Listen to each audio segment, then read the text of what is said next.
Genesis 34. Dinah, the daughter of Leah, whom she bore to Jacob, went out to see the daughters of the land. Shechem the son of Hamor the Hivite, the prince of the land, saw her. He took her, lay with her, and humbled her. His soul joined to Dinah, the daughter of Jacob, and he loved the young lady, and spoke kindly to the young lady. Shechem spoke to his father, Hamor, saying, "Get me this young lady as a wife." Now Jacob heard that he had defiled Dinah, his daughter, and his sons were with his livestock in the field. Jacob held his peace until they came. Hamor the father of Shechem went out to Jacob to talk with him.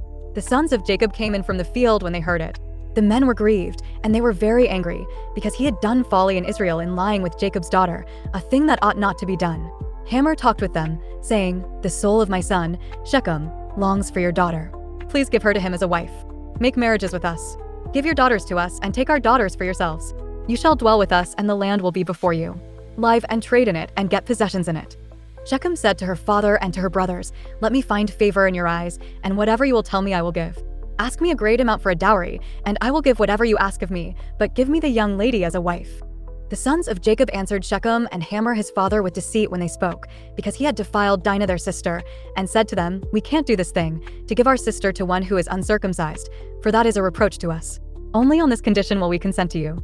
If you will be as we are, that every male of you be circumcised, then will we give our daughters to you, and we will take your daughters to us, and we will dwell with you, and we will become one people. But if you will not listen to us and be circumcised, then we will take our sister, and we will be gone." Their words pleased Hamor and Shechem, Hamor's son. The young man didn't wait to do this thing, because he had delight in Jacob's daughter, and he was honored above all the house of his father. Hamor and Shechem, his son, came to the gate of their city and talked with the men of their city, saying, "These men are peaceful with us. Therefore let them live in the land and trade in it. For behold, the land is large enough for them. Let's take their daughters to us for wives, and let's give them our daughters. Only on this condition will the men consent to us to live with us, to become one people, if every male amongst us is circumcised, as they are circumcised. Won't their livestock and their possessions and all their animals be ours? Only let's give our consent to them, and they will dwell with us." All who went out of the gate of his city listened to Hamor, and to Shechem his son, and every male was circumcised, all who went out of the gate of his city. On the third day, when they were sore, 2 of Jacob's sons, Simeon and Levi, Dinah's brothers, each took his sword, came upon the unsuspecting city, and killed all the males. They killed Hamor and Shechem, his son, with the edge of the sword, and took Dinah out of Shechem's house and went away. Jacob's sons came on the dead and plundered the city, because they had defiled their sister. They took their flocks, their herds, their donkeys, that which was in the city, that which was in the field, and all their wealth. They took captive all their little ones and their wives, and took as plunder everything that was in the house. Jacob said to Simeon and Levi, "You have troubled me, to make me odious to the inhabitants of the land, amongst the Canaanites and the Perizzites. I am few in number. They will gather themselves together against me and strike me, and I will be destroyed, I and my house." They said, "Should he deal with our sister as with a prostitute?" Judges 10. After Abimelech, Tola the son of Puah, the son of Dodo, a man of Issachar, arose to save Israel. He lived in Shamir in the hill country of Ephraim. He judged Israel 23 years, and died, and was buried in Shamir. After him Jair, the Gileadite, arose. He judged Israel 22 years. He had 30 sons who rode on 30 donkey colts. They had 30 cities, which are called Havoth Jair to this day, which are in the land of Gilead. Jair died, and was buried in Canaan. The children of Israel again did that which was evil in the Lord's sight, and served the Baals, the Ashtaroth, the gods of Syria, the gods of Sidon, the gods of Moab, the gods of the children of Ammon, and the gods of the Philistines. They abandoned the Lord, and didn't serve him. The Lord's anger burnt against Israel, and he sold them into the hand of the Philistines and into the hand of the children of Ammon. They troubled and oppressed the children of Israel that year. For 18 years they oppressed all the children of Israel that were beyond the Jordan in the land of the Amorites, which is in Gilead. The children of Ammon passed over the Jordan to fight also against Judah, and against Benjamin, and against the house of Ephraim, so that Israel was very distressed. The children of Israel cried to the Lord, saying, "We have sinned against you, even because we have forsaken our God, and have served the Baals." The Lord said to the children of Israel, "Didn't I save you from the Egyptians, and from the Amorites, from the children of Ammon, and from the Philistines? The Sidonians also, and the Amalekites, and the Maonites oppressed you, and you cried to me, and I saved you out of their hand. Yet you have forsaken me and served other gods. Therefore I will save you no more. Go and cry to the gods which you have chosen. Let them save you in the time of your distress." The children of Israel said to the Lord, "We have sinned. Do to us whatever seems good to you. Only deliver us, please, today." They put away the foreign gods from amongst them and served the Lord, and his soul was grieved for the misery of Israel. Then the children of Ammon were gathered together and encamped in Gilead. The children of Israel assembled themselves together and encamped in Mizpah. The people, the princes of Gilead, said to one another, "Who is the man who will begin to fight against the children of Ammon? He shall be head over all the inhabitants of Gilead." Psalms 34. By David, when he pretended to be insane before Abimelech, who drove him away, and he departed. I will bless the Lord at all times. His praise will always be in my mouth. My soul shall boast in the Lord. The humble shall hear of it and be glad. Oh, magnify the Lord with me. Let's exalt his name together. I sought the Lord, and he answered me, and delivered me from all my fears. They looked to him and were radiant. Their faces shall never be covered with shame. This poor man cried, and the Lord heard him, and saved him out of all his troubles. The Lord's angel encamps around those who fear him, and delivers them. O taste and see that the Lord is good. Blessed is the man who takes refuge in him. O fear the Lord, you his saints, for there is no lack with those who fear him. The young lions do lack and suffer hunger, but those who seek the Lord shall not lack any good thing. Come, you children, listen to me. I will teach you the fear of the Lord. Who is someone who desires life and loves many days, that he may see good? Keep your tongue from evil, and your lips from speaking lies. Depart from evil and do good. Seek peace and pursue it. The Lord's eyes are towards the righteous. His ears listen to their cry. The Lord's face is against those who do evil, to cut off their memory from the earth. The righteous cry, and the Lord hears, and delivers them out of all their troubles. The Lord is near to those who have a broken heart, and saves those who have a crushed spirit. Many are the afflictions of the righteous, but the Lord delivers him out of them all. He protects all of his bones. Not one of them is broken. Evil shall kill the wicked. Those who hate the righteous shall be condemned. The Lord redeems the soul of his servants. None of those who take refuge in him shall be condemned. Isaiah 34. Come near, you nations, to hear. Listen, you peoples. Let the earth and all it contains hear, the world and everything that comes from it. For the Lord is enraged against all the nations, and angry with all their armies. He has utterly destroyed them. He has given them over for slaughter. Their slain will also be cast out, and the stench of their dead bodies will come up. The mountains will melt in their blood. All of the army of the sky will be dissolved. The sky will be rolled up like a scroll, and all its armies will fade away, as a leaf fades from off a vine or a fig tree. For my sword has drunk its fill in the sky. Behold, it will come down on Edom, and on the people of my curse for judgment. The Lord's sword is filled with blood. It is covered with fat, with the blood of lambs and goats, with the fat of the kidneys of rams. For the Lord has a sacrifice in Bozrah, and a great slaughter in the land of Edom. The wild oxen will come down with them, and the young bulls with the mighty bulls. And their land will be drunken with blood, and their dust made greasy with fat. For the Lord has a day of vengeance, a year of recompense for the cause of Zion. Its streams will be turned into pitch, its dust into sulfur, and its land will become burning pitch. It won't be quenched night or day. Its smoke will go up forever. From generation to generation, it will lie waste. No one will pass through it forever and ever. But the pelican and the porcupine will possess it. The owl and the raven will dwell in it. He will stretch the line of confusion over it, and the plumb line of emptiness. They shall call its nobles to the kingdom, but none shall be there. And all its princes shall be nothing. Thorns will come up in its palaces, nettles and thistles in its fortresses. And it will be a habitation of jackals, a court for ostriches. The wild animals of the desert will meet with the wolves, and the wild goat will cry to his fellow. Yes, the night creature shall settle there, and shall find herself a place of rest. The arrow snake will make her nest there, and lay, hatch, and gather under her shade. Yes, the kites will be gathered there, everyone with her mate. Search in the book of the Lord and read. Not one of these will be missing. None will lack her mate. For my mouth has commanded, and his spirit has gathered them.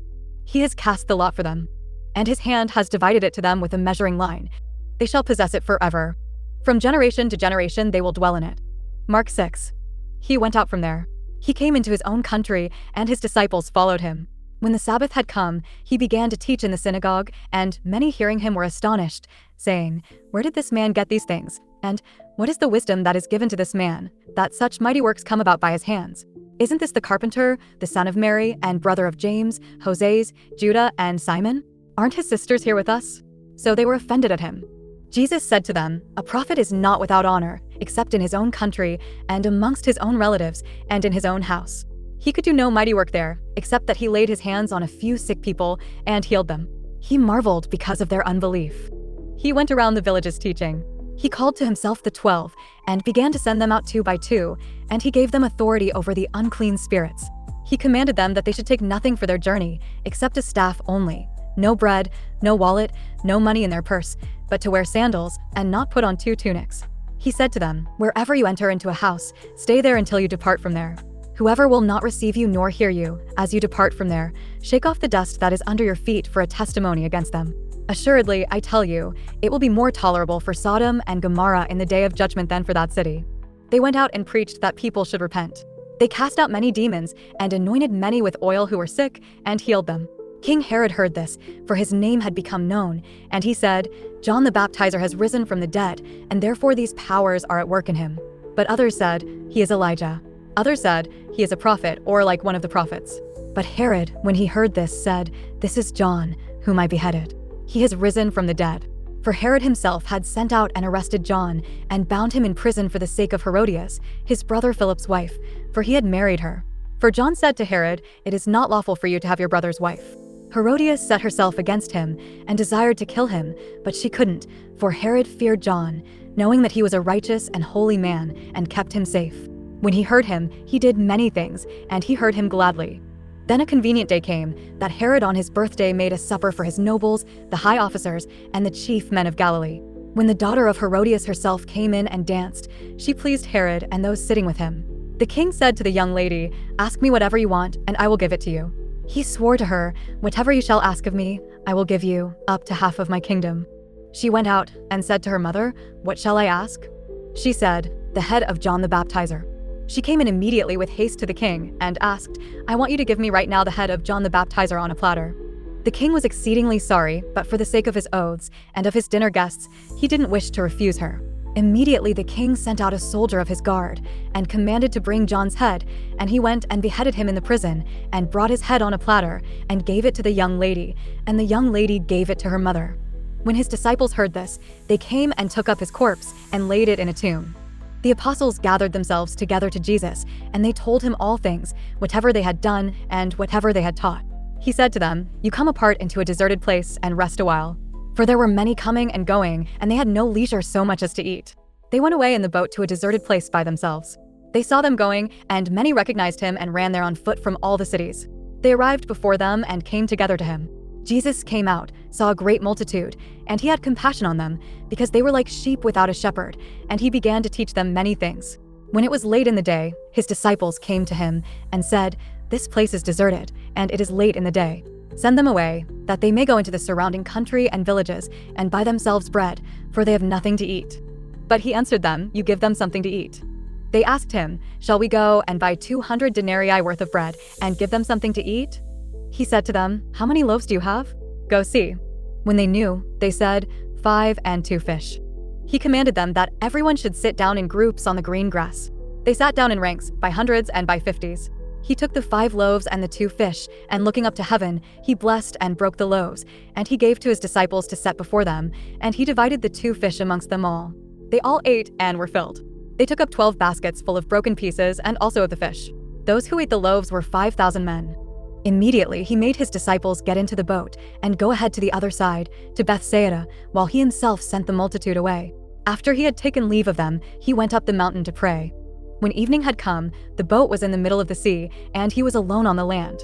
Seeing them distressed in rowing, for the wind was contrary to them, about the 4th watch of the night he came to them, walking on the sea, and he would have passed by them. But they, when they saw him walking on the sea, supposed that it was a ghost, and cried out. For they all saw him and were troubled. But he immediately spoke with them, and said to them, "Cheer up. It is I. Don't be afraid." He got into the boat with them, and the wind ceased, and they were very amazed amongst themselves, and marveled, for they hadn't understood about the loaves, but their hearts were hardened. When they had crossed over, they came to land at Gennesaret, and moored to the shore.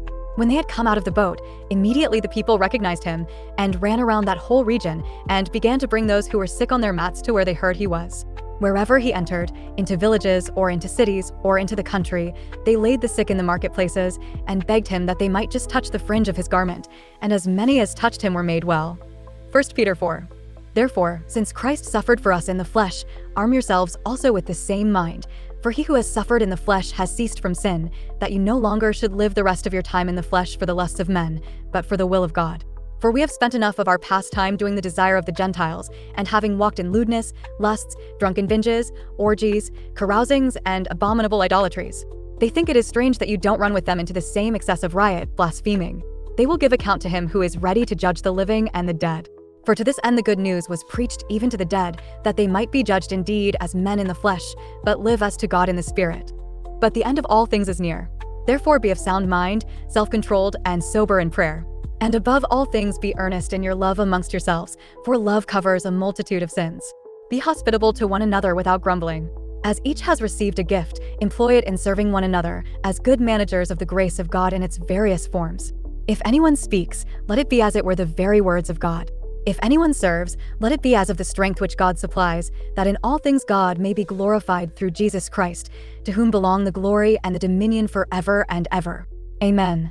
Beloved, don't be astonished at the fiery trial which has come upon you to test you, as though a strange thing happened to you. But because you are partakers of Christ's sufferings, rejoice, that at the revelation of his glory you also may rejoice with exceeding joy. If you are insulted for the name of Christ, you are blessed, because the Spirit of glory and of God rests on you. On their part he is blasphemed, but on your part he is glorified. For let none of you suffer as a murderer, or a thief, or an evildoer, or a meddler in other men's matters. But if one of you suffers for being a Christian, let him not be ashamed, but let him glorify God in this matter. For the time has come for judgment to begin with the household of God. If it begins first with us, what will happen to those who don't obey the good news of God? If it is hard for the righteous to be saved, what will happen to the ungodly and the sinner? Therefore let them also who suffer according to the will of God in doing good entrust their souls to him, as to a faithful Creator. 1 Corinthians 2. When I came to you, brothers, I didn't come with excellence of speech or of wisdom, proclaiming to you the testimony of God. For I determined not to know anything amongst you except Jesus Christ and him crucified. I was with you in weakness, in fear, and in much trembling. My speech and my preaching were not in persuasive words of human wisdom, but in demonstration of the Spirit and of power, that your faith wouldn't stand in the wisdom of men, but in the power of God. We speak wisdom, however, amongst those who are full grown, yet a wisdom not of this world nor of the rulers of this world who are coming to nothing. But we speak God's wisdom in a mystery, the wisdom that has been hidden, which God foreordained before the worlds for our glory, which none of the rulers of this world has known. For had they known it, they wouldn't have crucified the Lord of glory. But as it is written, things which an eye didn't see and an ear didn't hear, which didn't enter into the heart of man, these God has prepared for those who love him. But to us, God revealed them through the Spirit. For the Spirit searches all things, yes, the deep things of God. For who amongst men knows the things of a man, except the spirit of the man, which is in him? Even so, no one knows the things of God, except God's Spirit. But we received not the spirit of the world, but the Spirit which is from God, that we might know the things that were freely given to us by God. We also speak these things, not in words which man's wisdom teaches, but which the Holy Spirit teaches, comparing spiritual things with spiritual things. Now the natural man doesn't receive the things of God's Spirit, for they are foolishness to him, and he can't know them, because they are spiritually discerned.